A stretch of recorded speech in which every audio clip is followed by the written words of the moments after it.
বিদ্যালয়ত চলি আছে 6 মাহিলী পৰীক্ষা। পুৱাতে উপস্থিত ছাত্ৰ-ছাত্ৰী। উপস্থিত নহল এজনো শিক্ষক। উপায়ন্তৰ হৈ ৰাইজে ল'লে বিদ্যালয়ত তলা বন্ধৰ সিদ্ধান্ত।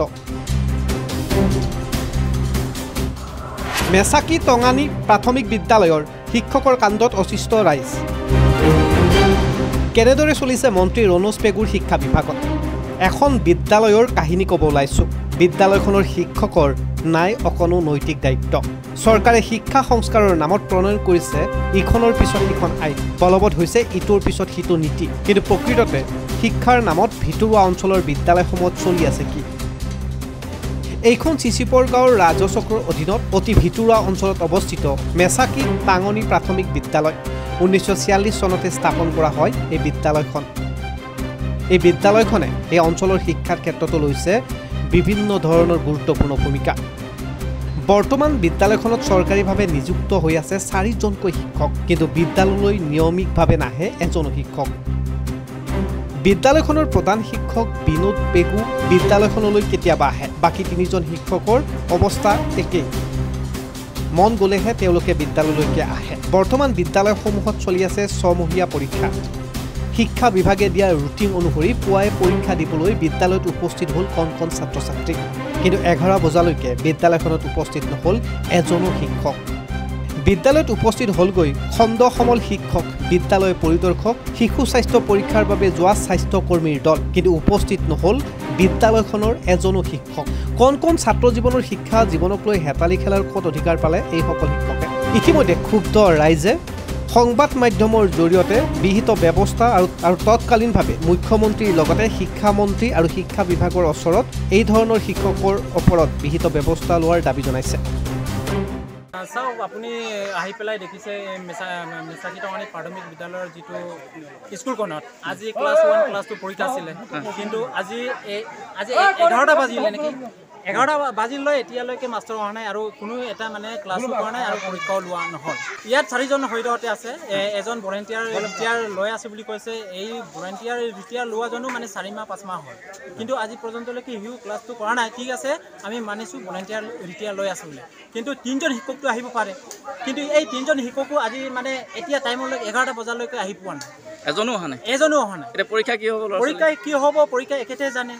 আমি এইকাৰণে অভিভাৱক হৈ আমি গোটেই অভিভাৱক মাতি পেলাই সজাগ হৈ পেলাই আমি আপোনাৰ জৰিয়তে আমি অৱগত কৰিছোঁ যে যাতে অনাগত দিনবিলাকত যাতে এনেকুৱা আৰু হ'ব নালাগে। আৰু 1 নম্বৰ কথা, আমাৰ হেডমাষ্টাৰজন কোনো পধ্যে ইয়াত কিবা নহয়,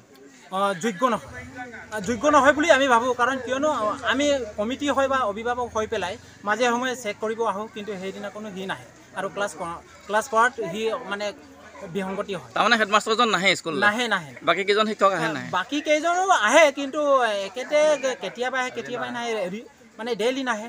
তাৰমানে ৰেগুলাৰ ক্লাছ নহয়। আৰু আমি কাক আশা কৰি ল'ৰা ছোৱালীবিলাকক আমি পঠিয়াওঁ? হেডমাষ্টাৰ কোন আছে ইয়াতে? হেডমাষ্টাৰ বিনোদ পেগু। ক'ত ঘৰ হয়? ঘৰ কজুৱা। ৰাংকক বোলাকটা এজন আছে, আৰু এজন মেছাকি টঙানীৰে আছে, আৰু এজন কেভাৰাংগৰ আছে। আমি বিচাৰিছোঁ যে যাতে এনেকুৱা এটা পৰ্যায়ত হ'ব নালাগে,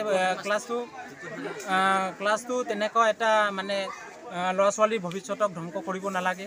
আমাক বিহিত ব্যৱস্থা এটা চৰকাৰে কৰি দিব লাগে, সেইটো আমি ভাবোঁ। আৰু যদিহে ইমান সৰুতে যদি পুলিকণ যদি মোহাৰি পেলায়, তেতিয়াহ'লে ল'ৰা ছোৱালীবিলাকৰ ভৱিষ্যত কি হ'ব? যদিহে কিবা আজি গধূলিলৈ যদি 1টা বজালৈ যদি নাহে, তেতিয়াহ'লে আমি তলাবন্ধ কৰি অনিৰ্দিষ্টকাললৈ ৰাখোঁ। এখন মেছাকি টঙানী প্ৰাথমিক বিদ্যালয়, আৰু এই বিদ্যালয়খন বুঢ়ীহুটি সমল কেন্দ্ৰৰ অধীনৰ, আৰু এই বুঢ়ীহুটি সমল কেন্দ্ৰটো CRCC হিচাপে মই কাৰ্যনিৰ্বাহ কৰি আছোঁ।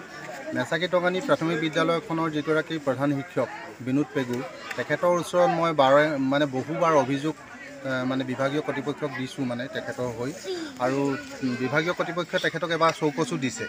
আৰু এইকেইটা দিনত মই ধাৰাবাহিকভাৱে তেওঁৰ বিদ্যালয়লৈ আহিছোঁ, আৰু তেখেতক মই বিদ্যালয়খনৰ যি দায়িত্ব কৰ্তব্য সম্পৰ্কত বাৰে বাৰে কৈছোঁ যে আপোনাৰ এই বিদ্যালয়খন মেছাকি টঙানী অঞ্চলৰ এটা নাম থকা বিদ্যালয়, গতিকে এই বিদ্যালয়খনক কেতিয়াও আপুনি এনেকুৱা এটা পৰ্যায়লৈ নিয়াৰ চেষ্টা নকৰিব। আৰু মই আজি 3 দিনৰ আগত আমাৰ ব্লক মিছন অৰ্থাৎ আমাৰ BMC ছাৰক এখন মই অভিযোগ পত্ৰও দাখিল কৰিছোঁ। মই ছাৰক দিয়া অভিযোগ পত্ৰখন তেওঁৰ ঠাইত এতিয়াও আপোনালোকে বিচাৰি নাপাব। শনিবাৰে মই তেওঁক কৈছিলোঁ যে আজিৰ দিনটোত যিহেতু আমাৰ গুণোৎসৱ আহি আছে, গতিকে এই গুণোৎসৱৰ কাৰণে যিখন আমাৰ ছাত্ৰ ছাত্ৰীৰ তালিকা, এই ছাত্ৰ ছাত্ৰীৰ তালিকাখন আজি দিয়াটো আমাৰ ফাইনেল আছিল। গতিকে তেওঁক মই গোটেই কামখিনি যিখিনি মানে অনলাইনৰ কামখিনি সহযোগ কৰি আৰু আজি এই তালিকাখন মানে তেওঁৰ চিনসহ মোক দিবৰ কাৰণে মই তেওঁক জনাইছিলোঁ, কিন্তু তেওঁ আজি আহি উপস্থিত নহ'ল। আৰু বাকী দুজন শিক্ষকক মই যেতিয়া যোগাযোগ কৰিছোঁ তেওঁলোক আহিছিল, বিদ্যালয়লৈ আহিছিল, কিন্তু এজন কেছ চলি থকাৰ কাৰণে তেওঁ কেছৰ খাতিৰত মানে কেছত উপস্থিত হ'ব লগা হ'ল বুলি তেওঁ জনাইছে বাৰু।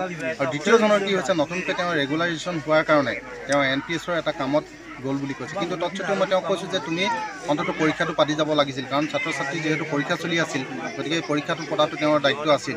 গতিকে বিভাগীয় কৰ্তৃপক্ষই যেনেধৰণৰ বিবেচনা কৰে, যি ধৰণৰ ব্যৱস্থা লয় তাত মোৰ ক'বলগীয়া নাই। আৰু মই যিহেতু বাৰে বাৰে নিজে বহুত চেষ্টা কৰিও ইয়াত সফল হ'ব পৰা নাই, গতিকে বিভাগে যদি ইয়াৰ ওপৰত ব্যৱস্থা লয় নিশ্চিত মই ভাল বুলি হৈছে বুলি মই অনুভৱ কৰোঁ। তেওঁলোকে অফিচিয়েল কিন্তু মোক ছুটি মোকো জনোৱা নাই। আৰু আজিকালি যিহেতু শিক্ষা সেতু পৰ্টেলৰ জৰিয়তে ল'ব পৰা যায়, গতিকে তেওঁলোকে শিক্ষা সেতু পৰ্টেলত আজি তেওঁলোকে এটেণ্ডেঞ্চ মাৰিহে মানে ধৰি লওক নিজৰ যি কৰ্তব্য বা হেৰিলৈ গন্তব্যস্থানলৈ গৈছে।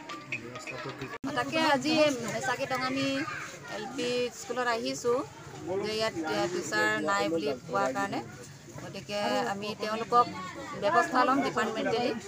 এতিয়া মই চাই আছোঁ কি হয়, আমি বিভাগীয়ভাৱে এনকুৱাৰী কৰি সেইখিনি কৰিম। যিহেতু আজি পৰীক্ষা আছিলে বুলি কৈছে আৰু ইয়াত 4জন শিক্ষক নিযুক্ত আছে, 4জনৰ ভিতৰত এজনো উপস্থিত নাই, তো কেনেকুৱা ধৰণৰ ব্যৱস্থা হ'ব? তেওঁৰ ব্যৱস্থা ডিপাৰ্টমেণ্টেলি হ'ব আৰু কি হয় মইতো ৰিপৰ্টটো দিম আৰু এতিয়া কি হেৰি হয় বিভাগীয়ভাৱে তদন্ত কৰিম।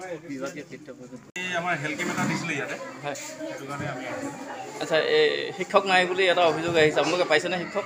নহয়, তাকেতো আমিতো এতিয়াহে গম পাইছোঁ কথাটো।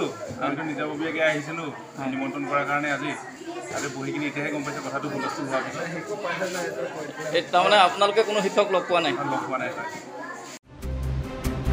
শুনিলে, এতিয়া ক্ষুব্ধ ৰাইজে কৰিছে প্ৰতিবাদ।